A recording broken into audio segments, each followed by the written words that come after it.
Wabarakatuh. Bismillahirrahmanirrahim. Alhamdulillahirabbil alamin. Assalatu wassalamu ala asyrafil anbiya'i wal mursalin sayyidina wa maulana Muhammadin wa ala alihi wa sahbihi ajma'in. Amma ba'd. Seluruh santri yang saya banggakan dan juga orang tua santri, sebelum kita memulai pembelajaran pada hari ini, marilah kita bersama-sama berdoa. Mudah-mudahan apa yang saya sampaikan bisa diterima dengan mudah dan juga mudah-mudahan bisa bermanfaat untuk kita semua. Dengan membaca surat Al-Fatihah, kita buka kegiatan pembelajaran pada hari ini. Al-Fatihah.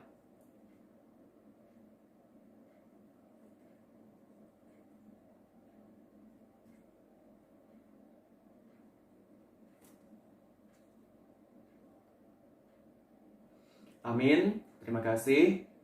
Sebelumnya, terlebih dahulu saya memperkenalkan diri. Perkenalkan, nama saya Zainal Fuad. Usia saya 23 tahun dan saya adalah pengajar di Madrasah Tsanawiyah Normal Islam Putra Rasyidiyah Khalidiyah Amuntai untuk mata pelajaran ilmu pengetahuan alam atau IPA. Jadi di pondok pesantren kita itu tidak cuma membahas mengenai keilmuan ilmu agama saja, tapi juga terdapat ilmu-ilmu tambahan, ilmu pengetahuan yang lain. Karena sebenarnya walaupun itu dipandang sebagai ilmu duniawi, tapi ketika nanti kita maknai itu adalah salah satu cara kita untuk mengenal Tuhan juga, maka insya Allah itu akan bernilai ilmu ukhrawi. Seperti contoh misal di pelajaran IPA ini kita akan membahas misal tentang sistem pencernaan pada manusia. Kita tahu bahwa yang namanya manusia, kita makan, kemudian diproses dalam tubuh kita, kemudian kita keluarkan sisa-sisanya melalui kotoran. Nah, kalau kita hanya maknai seperti itu berarti sederhana dong apa yang terjadi dalam tubuh kita. Akan tapi ketika kita memahami itu dari sudut pandang ilmu pengetahuan alam, khususnya adalah ilmu biologi, maka kita akan memahami bahwa ternyata apa yang kita lakukan hanya makan saja. Sudah kita makan, apa yang kita makan itu akan dicerna dengan proses yang sangat kompleks, diolah oleh berbagai macam organ yang saling memiliki ketergantungan dan keterkaitan. Sehingga dengan kita mengenal apa yang ada dalam tubuh kita, kita akan memahami bahwa ternyata apa yang terjadi tidak sederhana. Itu adalah proses yang sangat kompleks, yang sangat rumit. Dan bagaimana itu bisa terjadi, siapa yang menciptakan, maka jawabannya adalah tidak lain dan tidak bukan apa yang terjadi dalam tubuh kita. Dan semua itu sudah diatur oleh Allah Subhanahu wa Ta'ala. Jadi walaupun kita belajarnya adalah tentang IPA, tapi kita juga akan membangun jembatan untuk kita mendekatkan diri kepada Allah. Karena sebenarnya apa yang akan saya sampaikan ini juga terkait dengan apa yang kita alami dalam kehidupan sehari-hari, dan itu sangat berkaitan dengan kebesaran Allah. Baik, di mata pelajaran IPA untuk semester kali ini kita ada punya beberapa bab. Sebenarnya harusnya dimulai dari minggu yang kemarin ya anak-anak semua. Tapi karena memang minggu kemarin itu minggu kemarin ada libur, jadi tidak bertemu. Barangkali ilmu IPA ini tertinggal dengan pelajaran yang lain, karena pelajaran yang lain di minggu-minggu yang lain sudah jalan. Tapi IPA karena memang kenanya hari Kamis, jadi kita belum pernah ketemu ya. Nah, untuk IPA sendiri, sebelum saya bahas materi IPA itu sendiri, nanti kita ada gunakan YouTube. Tapi juga selain kita gunakan YouTube, kita nanti bakal gunakan interaksi langsung juga. Contoh semisal kita menggunakan aplikasi Google Meet atau menggunakan Zoom. Nah, bagi anak-anak semua, karena ini pertemuan pertama dan saya ada dapat laporan bahwa masih banyak nih anak-anak yang punya kendala untuk bergabung dengan menggunakan aplikasi Google Meet atau Zoom. Jadi untuk pertemuan pertama kita kali ini kita masih menggunakan YouTube saja. Tujuannya supaya nanti bisa dijeda kalau ada penjelasan yang terlalu cepat atau diulang seperti itu. Namun kalaupun nanti misal kita menggunakan kita menggunakan aplikasi Google Meet atau menggunakan Zoom. Nanti saya juga akan buatkan rekaman untuk menangkap layar saat nanti ada pertemuan langsung. Tapi itu hanya sebagai backup filenya saja. Jangan dijadikan sebagai acuan. Jadi jangan belajar mau nonton YouTube aja. Karena sebenarnya walaupun di video di YouTube-nya tersedia dalam waktu full selama 24 jam, tidak terbatas oleh waktu, tapi saya akan memperlakukan ada absen. Jadi setiap pelajaran IPA nanti ada absen juga. Namun perlu saya informasikan bahwa yang namanya absen untuk pelajaran IPA tidak diberikan di awal pembelajaran, tapi diberikan di akhir jam pelajaran. Jadi mungkin sekitar 10 menit atau 20 menit sebelum jam IPA itu habis, saya kirimkan link untuk Anda mengisi daftar hadir. Dan daftar hadirnya nanti tidak cuma nulis nama orang tua, nulis pelajaran atau nulis kelas, tapi nanti di link yang saya bagikan itu juga ada pertanyaan terkait dengan apa yang kita pelajari hari ini. Jadi kalau yang tidak ngikut sesuai dengan jam yang sudah ditentukan, maka tentu tidak akan bisa mengisi absen dan mohon maaf dianggap tidak hadir. Tapi meski demikian, kami berharap kalaupun ada yang terlambat atau tidak bisa mengisi daftar hadir, tetap silakan dibuka link di YouTube untuk belajar. Jadi ilmunya tidak ketinggalan. Seperti itu. Baik, untuk materi IPA di semester kali ini kita sebenarnya ada 6 bab ya. Jadi ada 6 bab untuk materi IPA. Yang pertama judulnya adalah objek IPA dan pengamatannya. Kemudian yang kedua adalah klasifikasi makhluk hidup. Kemudian bab ketiga, klasifikasi materi dan perubahannya. Kemudian bab yang keempat, judulnya adalah suhu dan perubahannya. Kemudian bab 5, kalor dan perpindahannya.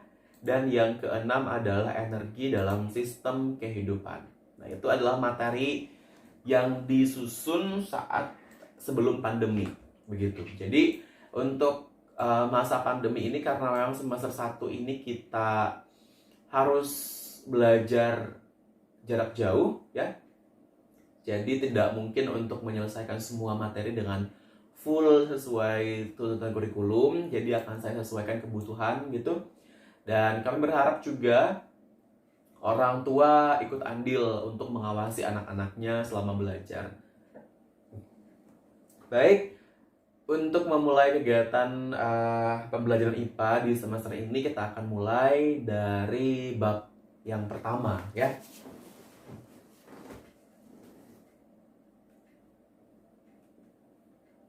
Bab 1, judul materi kita untuk bab 1 itu adalah objek IPA dan pengamatannya.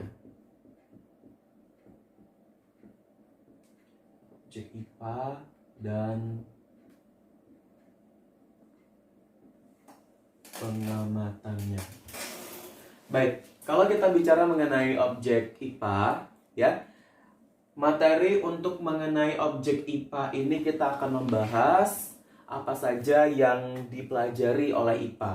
Jadi IPA itu sebenarnya materinya sangat luas, sangat kompleks. Jadi kita akan batasi di objek IPA ini. Pembahasannya apa-apa saja. Baik, yang pertama, yang namanya penyelidikan IPA atau objek IPA. Yang namanya dalam kehidupan sehari-hari, barangkali anak-anak semua juga pernah dengar yang namanya ilmuwan. Teman-teman pernah dengar yang namanya, istilahnya adalah penelitian. Atau ada yang namanya laboratorium. Nah, itu akan sangat erat kaitannya dengan yang namanya penyelidikan IPA. Nah, dalam proses penyelidikan IPA itu tidak cuma menyelidiki kalau teman-teman misalkan anak-anak misalkan menyelidiki kasus adanya kematian. Nah, itu sebenarnya juga ada kaitannya dengan IPA. Karena kalau kita bicara mengenai kematian, berarti kita akan membahas tentang berakhirnya kehidupan. Nah, dan kehidupan juga ada kaitannya dengan IPA. Akan tapi kalau penyelidikannya terkait dengan masa lalu orang, penyelidikannya tentang bagaimana rumah tangga orang, bagaimana permasalahan di keluarga orang, nah itu bukan lagi penyelidikan IPA. Jadi yang namanya penyelidikan IPA, objek IPA itu berkaitan dengan hal-hal yang bersifat fakta dan terkait dengan kehidupan. Baik, dalam penyelidikan IPA, ya kita bahas objek IPA terlebih dahulu. Yang pertama yang menjadi aspeknya atau tahapnya itu yang pertama di objek IPA itu adalah adanya pengamatan.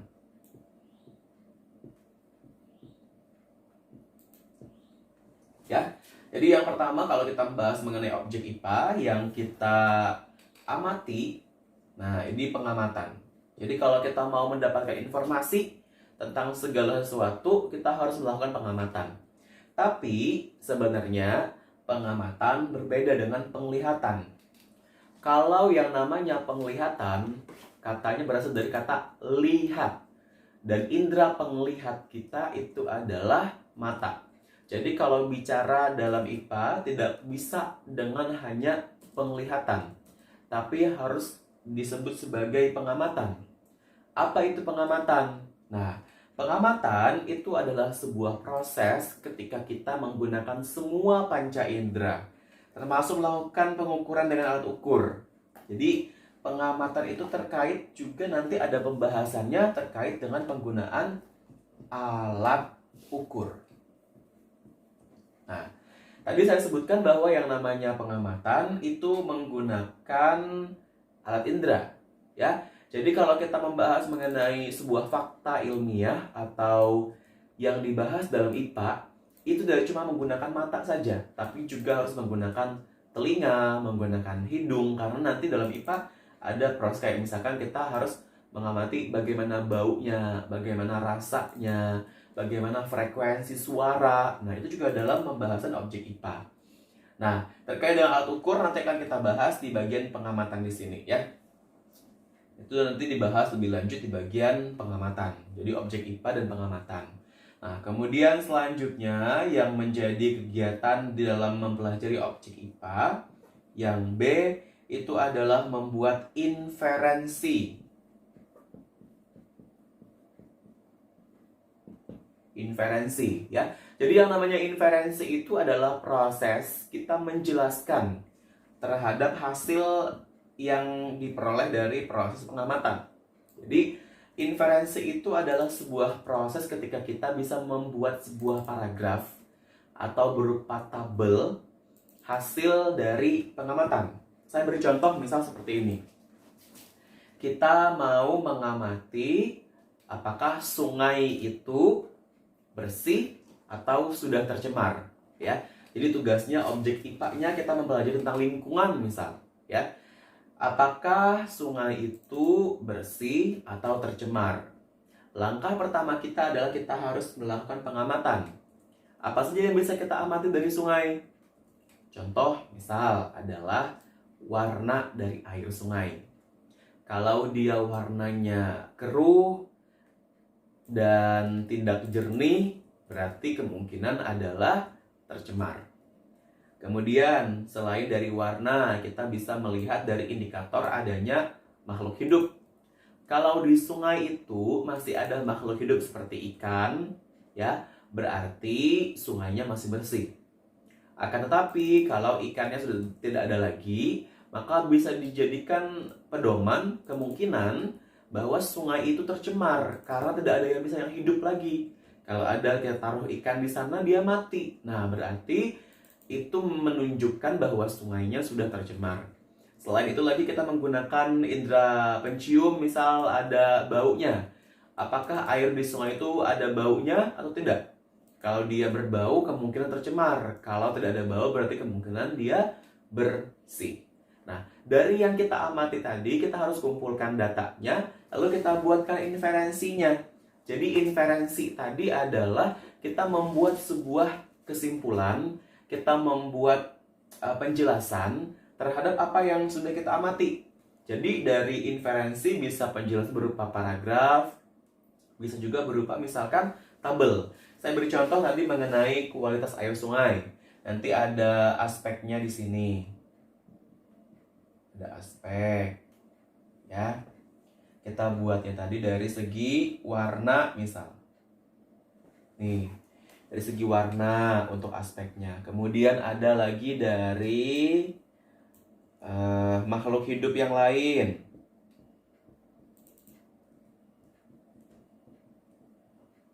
Makhluk hidup.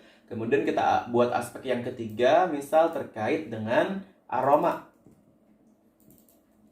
Aroma. Nah, berarti kalau kita mencari informasi warna, mengenai informasi makhluk hidup yang di sungai, dan juga aroma dari air sungai, itu adalah proses yang disebut sebagai pengamatan. Kita bisa melihat juga di sini aroma terkait dengan bau, kita bisa mencium.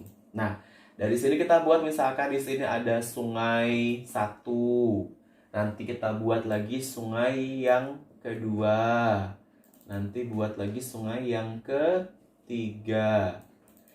Nah, misalkan ngambilnya ada daerah misalkan sampelnya di sini di Ahmuntai.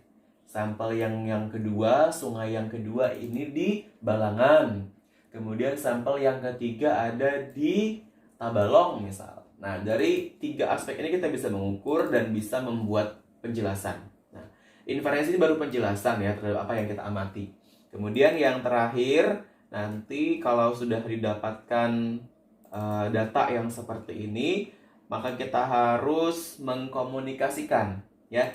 Jadi apa yang sudah kita dapat, walaupun dalam bentuk coret-coretan, kita harus komunikasikan. Yang namanya mengkomunikasi itu tidak cuma terkait dengan vokal, tapi juga bisa berupa tulisan. Nah, seperti ini. Kalau ini datanya baru data mentah, belum termasuk dalam kita mengkomunikasikan. Jadi, kita harus bisa membuatkan nanti berupa data sajiannya dan gambarnya juga. Kalau ini kan cuma penjelasan. Nah, nanti kalau sudah masuk di bagian yang ketiga, yakni bagian mengkomunikasi, informasinya sudah harus lengkap terkait dengan tempatnya di mana, kemudian siapa yang meneliti, siapa saja yang turun ke lapangan untuk mengambil sampel ini. Kemudian dari sini baru nanti dihasilkan kesimpulannya. Dari 3 aspek ini, sungai Amuntai bagaimana? Tercemar atau tidak? Kemudian sungai di Balangan tercemar atau tidak? Dan sungai di Tabalong tercemar atau tidak? Dari data itu baru kita buat kesimpulan bahwa ternyata dari 3 sungai ini yang tercemar ada berapa, yang tidak tercemar ada berapa. Nah, itu adalah penjelasan mengenai objek IPA ya. Ada pengamatan, ada inferensi, dan juga ada mengkomunikasi. Oke, kita cukupkan dulu untuk objek IPA. Nah, tadi saya sebutkan ada terkait dengan alat ukur di pengamatan. Contoh kayak warna. Warna itu di IPA tidak bisa kita warna cuma nyebutnya warna putih, warnanya gelap, tidak bisa sebenarnya. Makhluk hidup itu berapa? Nah, perlu alat ukur lagi untuk menentukannya. Nah, ini yang akan masuk ke bagian pengamatan di sini yang lebih lanjut ya. Jadi kita memerlukan alat ukur. Tapi sebelum membahas mengenai alat ukur, saya hapus ya. Nanti kita akan belajar terlebih dahulu tentang yang namanya besaran. Nah, ada yang pernah dengar besaran? Kalau kita lihatnya katanya besaran, berarti kata utamanya adalah besar, ya. Besar. Kalau besar kira-kira bisa diukur tidak? Nah, kata kunci dari kata besaran tadi itu adalah besar. Nah, berarti besar itu dia punya sebuah ukuran, ya kan? Nah, jadi kalau secara pengertian yang namanya besaran itu adalah segala sesuatu yang dapat diukur. Namanya adalah besaran. Tidak perlu saya tulis ya. Besaran. Jadi besaran itu adalah, saya ulang, yang namanya besaran itu adalah segala sesuatu yang dapat diukur.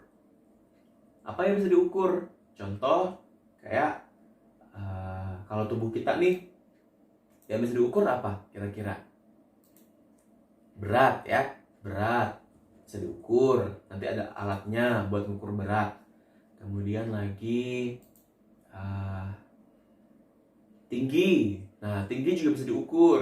Nah, itu adalah yang disebut sebagai besaran. Kemudian untuk menggunakan besaran untuk mengukur, berarti diperlukan yang namanya alat ukur. Nah, kemudian alat ukur itu harus hasilnya dari alat ukur, dia kan nanti ada ngukurnya, ada hasil berupa angka. Nah, angkanya itu harus diberi penjelasan di kata akhirnya. Itu yang disebut sebagai satuan. Nah, ini satuan. Jadi yang namanya kita mengukur menggunakan alat ukur itu membandingkan suatu besaran yang diukur dengan besaran sejenis yang dipakai sebagai satuan. Nah, jadi ada kata utamanya ini besaran, alat ukur, sama satuannya. Contoh kalau dulu ada yang namanya jengkal, satu jengkal atau satu hasta. Misal ada sebuah sawah panjangnya 50 hasta. Itu kalau orang tua yang ukur mungkin orang tuanya aja yang berlaku 50 hasta. Kita ambil 50 ya di sini ya. 50 hasta. Tapi kenyataannya adalah ukuran tangan untuk mengukur hasta itu beda-beda setiap orang. Jadi kalau ada anak-anak umur 5 tahun mengukur, tentu tidak akan sama dengan 50 ini. Bisa menjadi 70 hasta. Padahal yang diukur sama. Luas panjang dari sawah. Tapi kenapa orang tua yang umur misalkan 30 tahun bilangnya 50 hasta. Tapi anak-anak umur 5 tahun bilangnya 70 hasta. Nah, berarti penggunaan ini, ini adalah angkanya yang dihasilkan alat ukur. Nah, hasta ini adalah yang dimaksud dengan satuan tadi. Jadi, dari sini kita mengetahui bahwa yang namanya hasta itu beda-beda setiap orang. Tapi, kalau misal contoh ada yang namanya kita ubah mengukur panjangnya sawah tadi dengan alat ukur meteran misal. Kita bisa menunjukkan bahwa misal contoh 50 hasta itu misal diambilnya adalah 75 meter. Ini misal.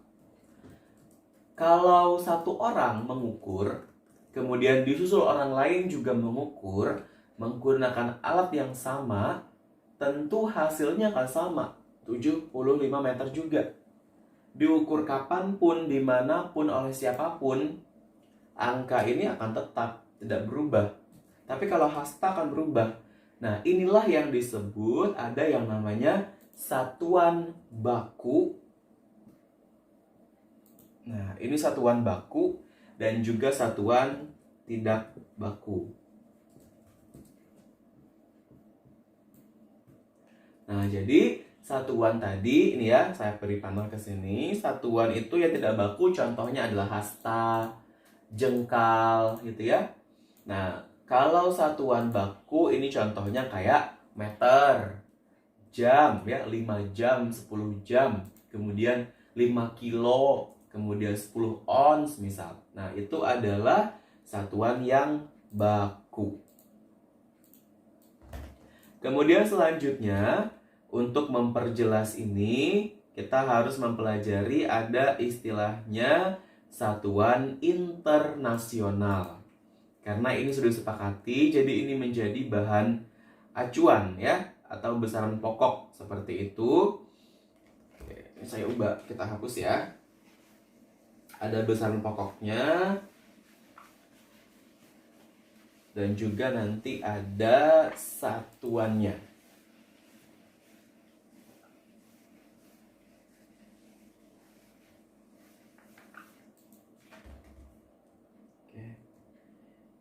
kita buat ada besaran, di sini ada satuan.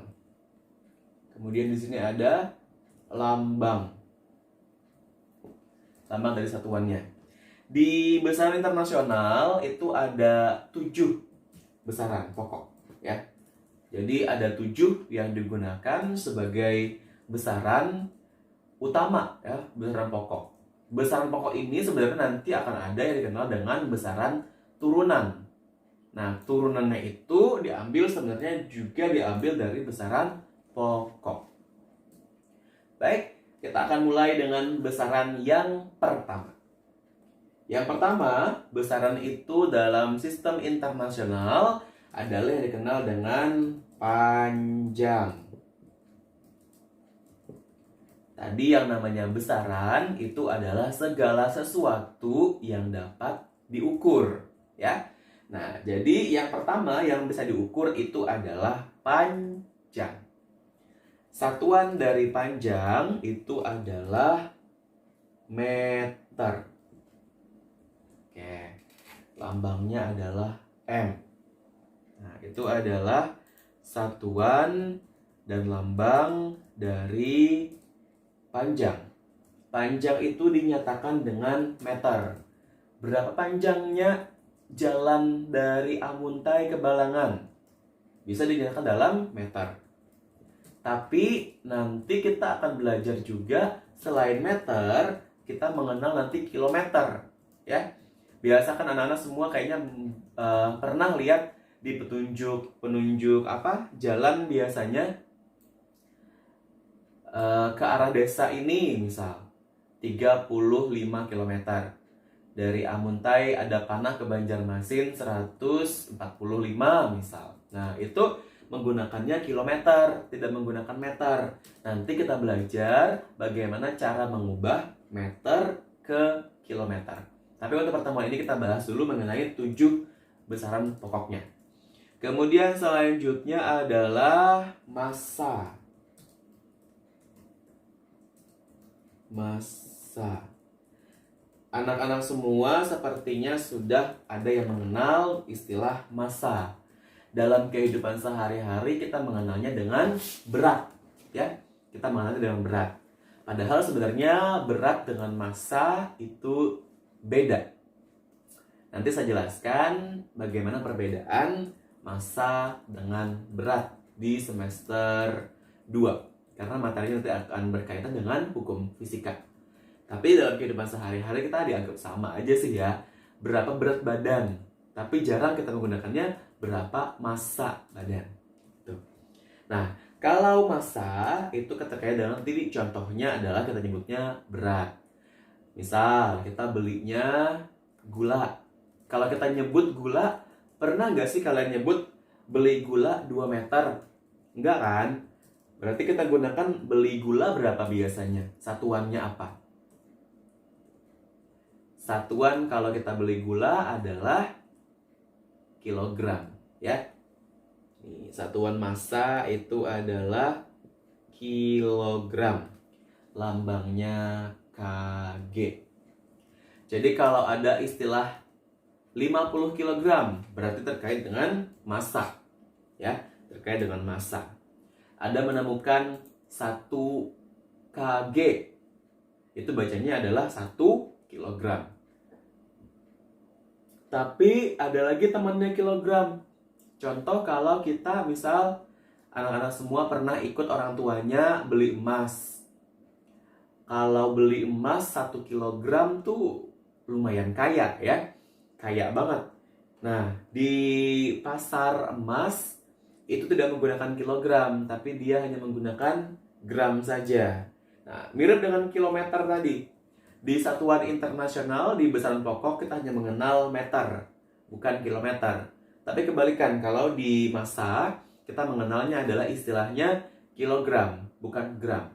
Nanti kita belajar, seperti yang sudah saya sebutkan di awal. Sesudah ini nanti kita akan belajar bagaimana mengubah meter menjadi kilometer, atau ada sentimeter, atau hektometer. Nah, kilogram juga sama. Kilogram, hektogram, dekagram, gram, desigram, sentigram, miligram. Nah, Nanti kita akan pelajari bagaimana mengubah satuan itu dan bagaimana hubungan mereka, ya. Oke. Kemudian selanjutnya yang ketiga sesudah masa itu adalah yang dikenal dengan waktu. Saya buat garis ya. Sini ada waktu. Waktu juga besaran ya. Jadi waktu itu bisa kita ukur. Berapa waktunya? Nah, kebanyakan kita mengenal ada istilahnya berapa jam. Ada berapa menit, ada berapa detik. Nah, yang mana kira-kira yang digunakan untuk waktu?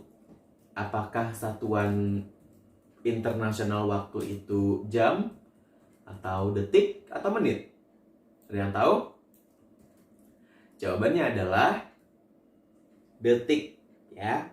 Detik, atau dalam bahasa Inggris second. Nah, lambangnya S karena dia pakai istilah bahasa Inggris, jadi second. Nanti kita mengubah 1 detik berapa menit, 1 menit berapa detik, 1 menit berapa jam sih, kemudian 1 jam berapa menit sih. Nah, itu nanti kita akan pelajari kalau sudah kita mau mengubah satuan.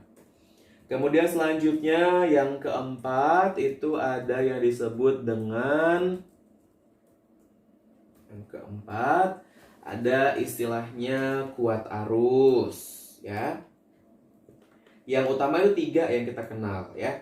Ini tambahannya adalah kuat arus. Kemudian yang kelima adalah jumlah mol. Yang keenam ada intensitas cahaya.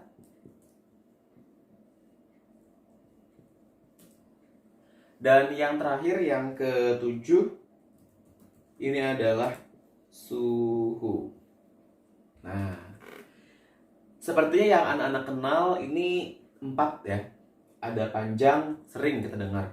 Masa juga sering, waktu juga sering, ya ini yang di bawah suhu. Nih, suhu saya letakkan di bawah karena nanti ada penjelasan tambahan ya. Nah, untuk kuat arus, ini kita buat garis lagi. Kuat arus itu satuannya adalah ampere. Lambangnya A. Kemudian jumlah mol itu mol satuannya. Ini mol juga. Saya ulang, untuk kuat arus itu ampere. Ini untuk di semester 7 kita semester 1 kelas 7 ini, mohon maaf, tidak mengenal ampere dulu karena ampere ini akan berkaitan dengan kelistrikan nanti di kelas 9. Tapi saya bergambaran yang namanya kuat arus itu adalah menggambarkan bagaimana listrik itu bisa mengalir. Nanti ada misalkan pernah dengar ada terjadi kebakaran karena arus pendek atau korsleting. Nanti kita bahas di kelas 9 bagaimana itu bisa terjadi, bagaimana kabel listrik itu bisa mengalami arus pendek dan akhirnya menimbulkan percikan api dan akhirnya menyebar ke rumah dan terbakar. Nah, kemudian untuk jumlah mol ini adalah jumlah zat gitu. Jadi jumlah mol atau jumlah zat. Contoh misal, ada kita mencampur ada gula dengan air. Berapa jumlahnya gulanya, berapa airnya, itu perbandingannya ada di mol. Kemudian intensitas cahaya. Intensitas cahaya ini sebenarnya ditemukan oleh ilmuwan Islam, ya. Kemudian diambil dari istilah satuannya ini adalah cahaya. Kalau zaman dulu itu dihasilkan dari lilin, ya. Lilin bahasa Inggrisnya adalah candle. Sehingga satuan dari intensitas cahaya itu adalah kandela. Kandela. Jadi kalau mau gampang untuk cahaya itu dari lilin. Lilin bahasa Inggrisnya adalah candle kan? Jadi satuannya adalah kandela. CA. Nah, kemudian yang terakhir ini terkait dengan suhu. Di masa pandemi seperti ini, anak-anak semua pasti sudah akrab, begitu akrab dengan yang namanya suhu. Karena biasanya untuk datang ke suatu tempat begitu yang banyak orang, kita diwajibkan untuk diperiksa suhunya terlebih dahulu agar memastikan bahwa kita ini dalam keadaan sehat. Nah, suhu itu sebenarnya di Indonesia yang sering digunakan satuan suhu adalah Celcius ya. Jadi biasanya kalau kita ada term gun kayak gitu, penembak untuk mengukur suhu, satuannya selalu kita menggunakannya Celcius. Kalau sudah sampai 38 derajat Celcius, berarti lumayan nih orangnya panas. Tapi sebenarnya dalam besaran pokok di sistem internasional, untuk suhu tidak menggunakan istilah Celcius, tapi dia menggunakan satuannya adalah Kelvin. Nah, jadi di internasional yang digunakannya untuk menyatakan suhu itu adalah Kelvin. 280 Kelvin misal, 300 Kelvin. Jadi ada angka diikuti dengan kata akhirnya. Kata yang mengikuti angka tadi itu namanya adalah satuan.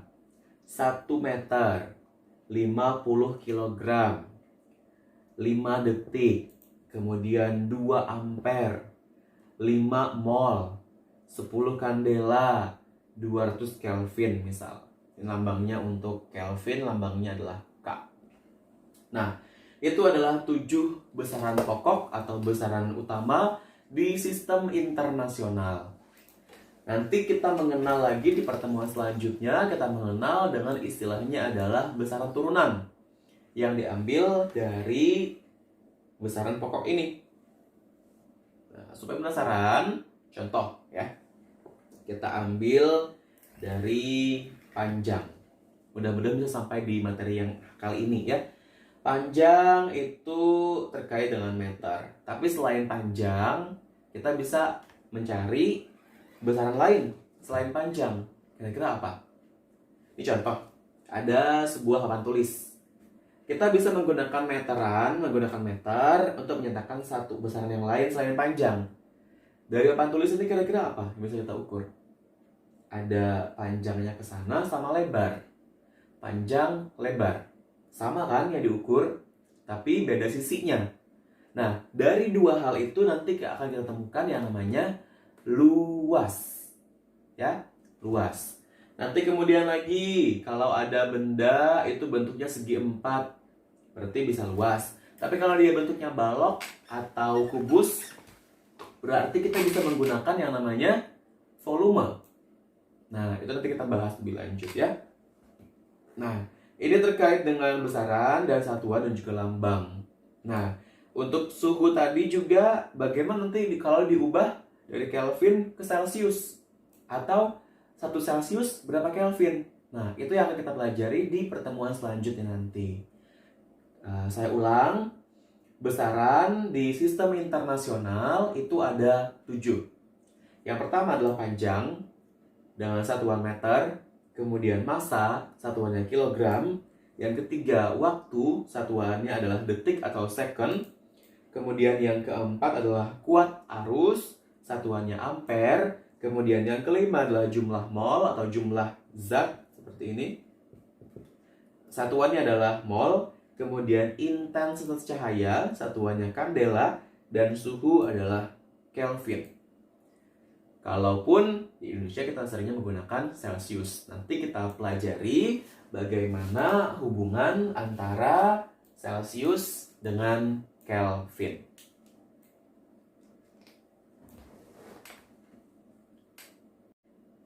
Baik, saya rasa cukup dulu untuk materi hari ini. Kita sudah mempelajari mengenai objek IPA, kemudian proses dalam penyelidikan IPA, dan juga besaran pokok yang akan kita pelajari di IPA.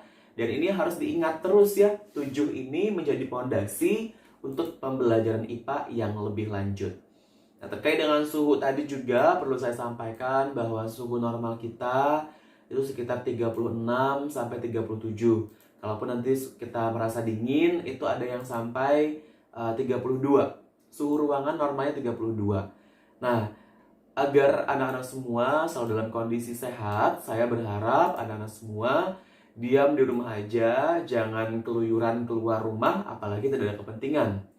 Kalaupun nanti anak-anak ada yang diperlukan, yang menuntut harus keluar rumah, saya berharap semua menggunakan masker, kemudian selalu cuci tangan, hindari kontak fisik dengan orang lain, dan juga selalu sedia hand sanitizer. Siapa tahu nanti anak-anak belanja, uang itu kan kita tidak tahu. Sebelum kita, siapa yang pegang uang itu? Kemudian barangnya bagaimana? Apakah yang menjual memang sudah bersih, higienis, dan apakah memang beliau tidak membawa virus? Jadi bersikap hati-hati itu sangat penting. Jadi saya menghimbau anak-anak semua diam di rumah aja. Kalaupun keluar, gunakan masker, rajin cuci tangan, hindari kerumunan, dan juga hindari kontak fisik. Untuk menutup kegiatan pada hari ini, marilah kita bersama-sama membaca hamdalah. Alhamdulillahirabbil alamin. Saya ucapkan terima kasih, selamat belajar, dan nanti jangan lupa untuk mengisi daftar hadirnya. Karena dalam daftar hadir itu ada pertanyaan terkait dengan materi yang sudah saya sampaikan. Baik, saya akhiri pertemuan kita hari ini dengan mengucapkan wabillahi taufiq wal hidayah, waridha wal inayah. Assalamualaikum warahmatullahi wabarakatuh.